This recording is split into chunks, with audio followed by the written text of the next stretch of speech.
গত 4-5 দিন আগে সম্ভবত গত বুধবারে ডেনমার্কের কোপেনহেগেনে একটা প্রোগ্রামে এক ভাই প্রশ্ন দেখে বুঝলাম যে নাস্তিক ভাইটা 10-15টা প্রশ্ন করেছেন। এদিকে আমার ফ্লাইটের টাইম কাছাই গেছে, আমি ওই প্রশ্নগুলো টাচই করতে পারি না, খুব দুঃখ রয়ে গেছে আমার মনে। এই সবগুলো প্রশ্নের গোড়া এক জায়গায়, সেটা হলো যে নিজের বিবেক দিয়ে আল্লাহকে বোঝার চেষ্টা করা। আল্লামা ইকবালের নাম আপনারা শুনেছেন, ভারতবর্ষের একজন বড় কবি ছিলেন। আল্লামা ইকবাল বলেছেন, জু সমঝ মে আ গই ও ফির খুদা কিউ কর হুয়া। যাকে আপনার বিবেক দিয়ে ক্যাপচার করে ফেলতে পেরেছেন, আয়ত্ত করে ফেলতে পেরেছেন, সে আবার আল্লাহ হলো কিভাবে? আমাদের কোন মুসলিম ভাইয়ের মনে প্রশ্ন জাগতে পারে যে অন্য ধর্মাবলম্বীরা আল্লাহর প্রতি ঈমান না আনার কারণে সে জাহান্নামে যাবে কেন? সে তো অনেক ভালো কাজ করেছে।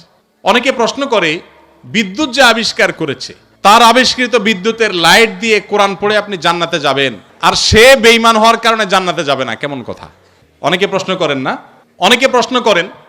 এই টাইপের আরো অনেক প্রশ্ন আছে, আমি আর উদাহরণে যাচ্ছি না, একটা দিয়ে আপনারা আশা করি বুঝতে পেরেছেন। খুব ইন্টারেস্টিং প্রশ্ন কিন্তু। যার বিদ্যুতের আলো দিয়ে কোরআন পড়ে পড়ে আপনি জান্নাতে যাবেন, সেই বিদ্যুতের আবিষ্কারক তিনি শুধু মুসলিম না হওয়ার কারণে জান্নাতে যাবেন না, কেমন যৌক্তিক কথা?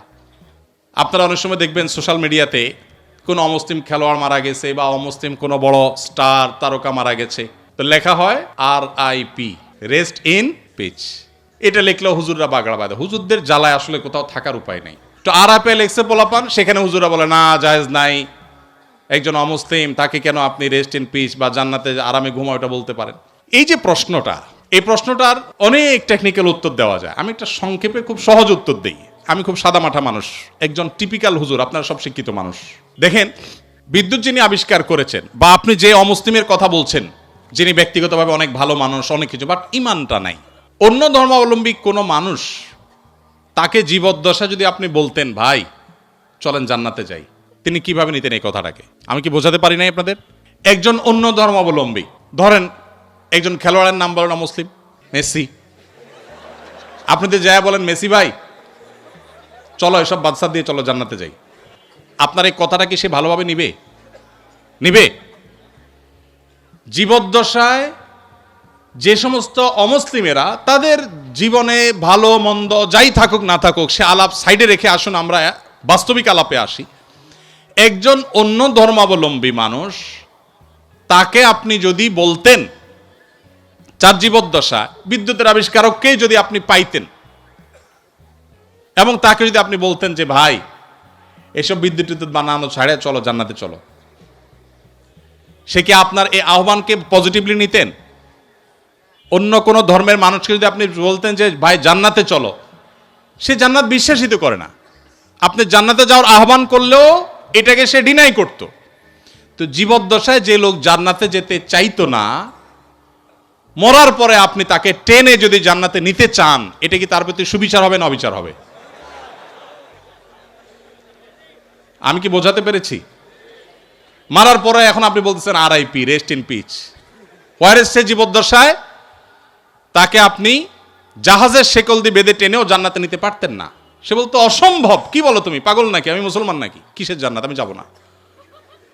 যে জীবদ্দশায় জান্নাতে তাকে টেনে নেওয়া যাইতো না, মরার পর আপনি বলতেছেন হ্যাঁ অমুসলিম হয়েছে, তাতে কি হয়েছে, তার তো অনেক ভালো কাজ আছে, তাহলে কেন সে জান্নাতে যাবে না? এটা কেমন অবিচার? আপনার এই চাওয়াটাই তো অবিচার, আপনার এই চাওয়াটাই তো অযৌক্তিক। ভাইরা আমার, আমরা আল্লাহ সুবহানাহু ওয়া তাআলাকে আমাদের মতো করে ভাবি। আমরা চিন্তা করি একটা মানুষের সব ঠিক আছে, শুধু ঈমানটা একটু নাই, শুধু ঈমানটা নেই, আর সব ঠিক আছে। শুধু ঠিক আছে না, আমাদের মুসলমানদের চাইতে অনেক বেশি ডিসিপ্লিন মেনটেন করে, অনেক মাশাআল্লাহ তাদের আচার আচরণ সুন্দর, পারতপক্ষে কোনো পশুকে কষ্ট দেয় না, যদিও মুসলমানকে বোমা মারে, অনেক ভালো ভালো গুণ আছে। এত ভালো একটা মানুষ, এরা জান্নাতে যাবে না, কেমন কথা হলো? সবই আছে, শুধু ঈমানটা নেই। ব্যাপারটা কেমন হয়েছে? ধরুন এই যে মোবাইল ব্যাংকিং, নগদ, বিকাশ, সেটা এম ক্যাশ, অনেকগুলো আছে। মোবাইল ব্যাংকিং বা এই যে ডিজিটাল পৃথিবীতে যে অ্যাকাউন্ট নম্বর, এই টেকনোলজি সম্পর্কে কোনো ধারণা নাই। আফ্রিকার জঙ্গল থেকে একটা মানুষকে আপনি তুলে আনলেন, যেই লোকটা, বা আফ্রিকার জঙ্গল যাওয়া লাগবে না, আমাদের দেশে এখনো অনেক মানুষ এমন থাকতে পারে, কোনো গ্রামে গঞ্জের চিপা চাপায় এমন কোনো মুরব্বী বৃদ্ধ মানুষ থাকতে পারে যে এগুলো কিছু বুঝেন না, যে নাম্বারগুলা ভ্যালু কি। এরকম কোনো মানুষের সামনে ধরুন দুটা লোক ঝগড়া করছে তাদের পাওনা টাকা নিয়ে, একজন পাওনাদার আর একজন দেনাদার। পাওনাদার ঝগড়া করছে যে আমি যেই নাম্বার দিলাম তুমি সেই নাম্বারে টাকাটা না দিয়ে আরেক নাম্বার দিছো, তুমি এত বড় একটা ভুল করলা, টাকাটা আমি পাইলাম না, আমার দরকার ছিল, তোমার সাথে কমিটমেন্ট ছিল, তুমি দিবা, কেন দিলা না? এটা নিয়ে তিনি খুব ঝামেলা করছেন। আর ওই বেচারা বলতেছে, ভাই সবই ঠিক আছে, শুধু একটা ডিজিট ভুল হয়েছিল, জাস্ট একটা ডিজিট, টাকা তো আমি ভাই পুরাটাই দিছি, 10,000 10,000 দিছি, একটা ডিজিট ভুল হয়েছে, এত চিল্লাচিল্লি কি আছে ভাই? আরেক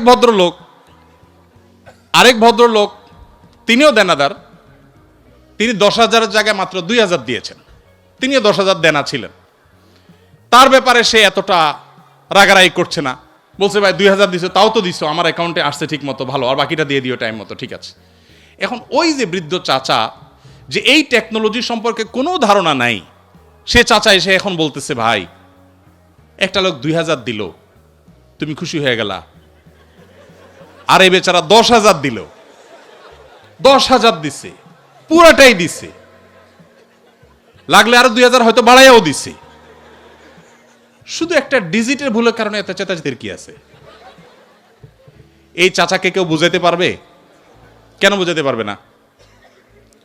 কারণ এই টেকনোলজিটা তার জানা নাই। ভাইরা আমার, আমাদের অনেক বন্ধু আছেন যারা আল্লাহর অনেক বিধানকে, শরিয়ার অনেক বিধানকে, কোরআনের অনেক নির্দেশকে তাদের লজিক দিয়ে তারা বিচার করে। এটা তো ইলজিক্যাল, এটা তো অযৌক্তিক। আরে ভাই, আরবিতে একটা প্রবাদ আছে, আল ইনসানু আদা উল্লিমা জাহিলু, মানুষের কাছে যে বিষয়ে অজানা থাকে সেটা তার কাছে শত্রু মনে হয়। আপনি যে টেকনোলজি জানবেন না সেটা আপনার কাছে ইলজিক্যাল মনে হবে। বিদ্যুৎ আবিষ্কার হয়েছে আজ থেকে কত বছর আগে? কত বছর আগে? যতশো বছর আগেই হোক, ধরেন 500 বছর আগের পৃথিবীর কোনো মানুষ, বিদ্যুৎ আবিষ্কার হওয়ার আগের পৃথিবীর কোনো মানুষ, তাকে যদি বলা হতো যে এখানে ওয়ালে একটা সুইচ আছে, এখানে টিপ দিলে ওই 20 হাত দূরে ফ্যান ঘোরা শুরু করবে, এটা যদি বলা হতো, তার কাছে এই কথাটা কি লজিক্যাল হতো না ইলজিক্যাল হতো? লজিক্যাল হতো। সে বলতো হাস্যকর, তাই না? ফেসবুকীয় ভাষায় সে বলতো কি, জাস্ট হাস্যকর। টিপ দিবা এখানে ওয়ালে, ফ্যান ঘুরবে 20 হাত দূরে, কিভাবে সম্ভব? ফালতু কথা, গল্পের আর জায়গা পাও না মিয়া। কারণ সেই টেকনোলজিটা জানা নাই। মানুষের তৈরি টেকনোলজি সম্পর্কে এতটুকু গ্যাপ থাকার কারণে যদি কোনো কিছু তার কাছে ইলজিক্যাল মনে হয়, মানুষের সৃষ্টিকর্তা, মানুষের এই ব্রেইনের সৃষ্টিকর্তা আল্লাহ রাব্বুল আলামিনের কাছে তার কোনো আদেশ, তার কোনো নিষেধ, এটার যৌক্তিকতা বাহ্যিক দৃষ্টিকোণে আমার বুঝে আসছে না, তার টেকনোলজি আমি ধরতে পারছি না। ওই যে একটা ডিজিটে বললে কি হয়েছে, শুধু ইমান নাই তাতে কি হয়েছে, এই টাইপের কথাবার্তা অনেকটা সেরকম শিশু সুলভ কথাবার্তা। আল্লাহ তাআলা আমাদেরকে বুঝার তৌফিক দান করুন। ভাইরা আমার, অনেক কথাই বলা যাবে, সময় অনেক গড়িয়ে গেছে, রাত হয়েছে, আমার করতে হবে। ইমানটা আসলে সারেন্ডার করার নাম, আত্মসমর্পণ করার নাম। মানুষ নিজের বিবেক বুদ্ধি দিয়ে আল্লাহ তাআলাকে জাজ করতে চায়। আমাদের তরুণরা, আপনারা বয়সে বেশিরভাগ এখানে আমাদের টিচারদার যারা আছেন, আমার পিতৃতুল্য, বড় ভাই তুল্য, তারা বাদে বাকি যারা আছেন সবাই স্টুডেন্ট। আপনারা এই বয়সটাতে অনেক হেয়ালিপনা আসে। ওই যে বৃদ্ধ চাচার মতো ডিজিটের হিসাব কষাকষি শুরু হয়, আল্লাহর সাথে পাল্লা দেয়া দেই শুরু হয়। আল্লাহ এটা কেন বললেন, ওইটা কেন বললেন? ভাই, আল্লাহ রাব্বুল আলামিন, কেউ যদি অমুসলিমের ঘরে জন্ম নেয়, আল্লাহ তাআলাকে যদি সুস্থ বিবেক বুদ্ধি দিয়ে থাকেন, তিনি অসুস্থ না হন মানসিকভাবে, শুধুমাত্র তার কাছে এই জিজ্ঞাসা থাকবে তার বিবেক তার সৃষ্টিকর্তার পথে তারে পথ নির্দেশ করেছে কি করে নেই। যদি করে থাকে আল্লাহর একত্ববাদের বিশ্বাসটা শুধু থাকে, আর কোনো বিধান আল্লাহর নাও মানে, গতানুগতিকভাবে সে মুসলমান নাও হয়, তার কাছে ইসলামের দাওয়াত যদি না যায়, তাহলে সে ইসলামের শরীয়ত দৃষ্টিকোণ থেকে মুক্তি পেয়ে যাবে আখিরাতে। আল্লাহ তাআলা কারোর প্রতি জুলুম করবেন না, কারোর প্রতি জুলুম করবেন না। এই টাইপের অনেক প্রশ্ন আছে। গত 4-5 দিন আগে, সম্ভবত গত বুধবারে, ডেনমার্কের কোপেনহেগেনে একটা প্রোগ্রামে এক ভাই, প্রশ্ন দেখে বুঝলাম যে নাস্তিক ভাইটা 10-15টা প্রশ্ন করেছেন। এদিকে আমার ফ্লাইটের টাইম কাছায় গেছে, আমি ওই প্রশ্নগুলো টাচই করতে পারি না, খুব দুঃখ রয়ে গেছে আমার মনে। এই সবগুলো প্রশ্নের গোড়া এক জায়গায়, সেটা হলো যে নিজের বিবেক দিয়ে আল্লাহকে বোঝার চেষ্টা করা। আল্লামা ইকবালের নাম আপনারা শুনেছেন, ভারতবর্ষের একজন বড় কবি ছিলেন। আল্লামা ইকবাল বলেছেন, জু সমঝ মে আ গই ও ফির খুদা কিউ কর হুয়া। যাকে আপনার বিবেক দিয়ে ক্যাপচার করে ফেলতে পেরেছেন, আয়ত্ত করে ফেলতে পেরেছেন, সে আবার আল্লাহ হলো কিভাবে?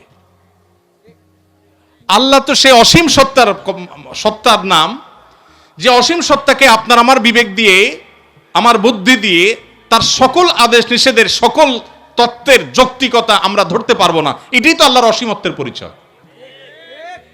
একজন অধীনস্থ যদি একজন মালিকের সকল কাজের, সকল পলিসির যৌক্তিকতা তার মাথায় না ধরে, হতে পারে না।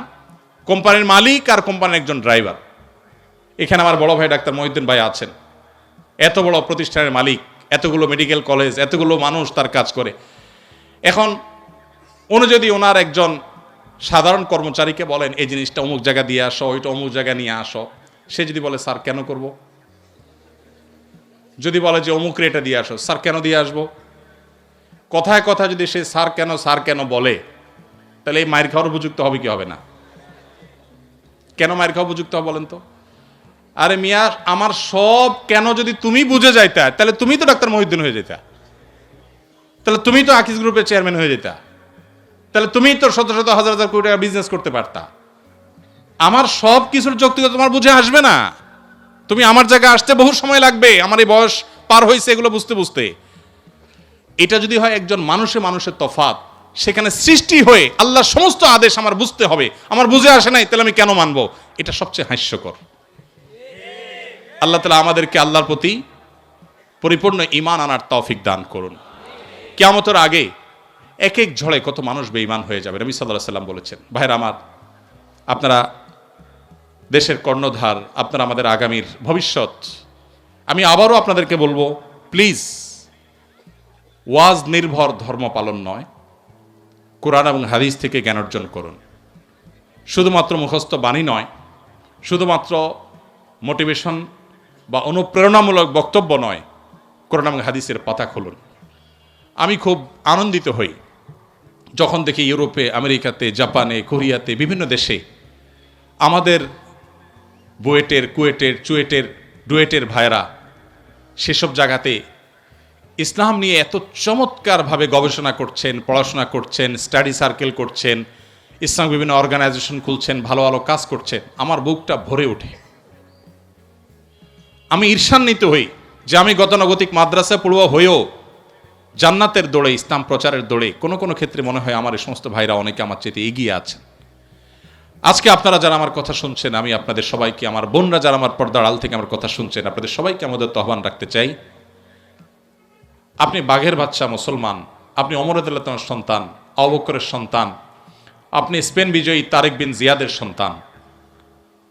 মেডিকেল সায়েন্স থেকে নিয়ে কোরআনিক সায়েন্স পর্যন্ত এমন কোনো সেক্টর না যে সেক্টরে মুসলমানদের সোনালী অতীত ছিল না। সেটিকে উদ্ধার করবার জন্য আপনার নিজেকে আগে আপনার ইসলামটা বুঝতে হবে। আপনি বুঝে শুনে পড়াশোনা করে মুসলমান হতে হবে। সে চেষ্টাটা আপনারা করবেন, সে আমার আহ্বান রইল। আপনাদের যে সমস্ত প্রশ্নের উত্তর আমি দিতে পারলাম না সময়ের অভাবের কারণে, এই সবগুলো প্রশ্ন আমি নিয়ে যাচ্ছি। আমি কোথাও কোনো প্রশ্ন সাধারণত ফেলি না।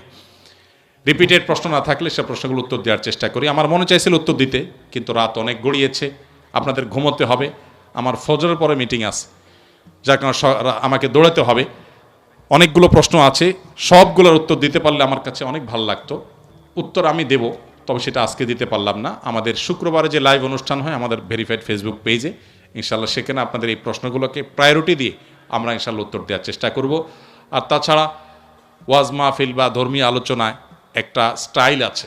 স্টাইলটা হলো স্টাইলটা হলো সব কথা এক বছর বলে ফেললে পরের বছর আর দাওয়াত পাওয়া যায় না।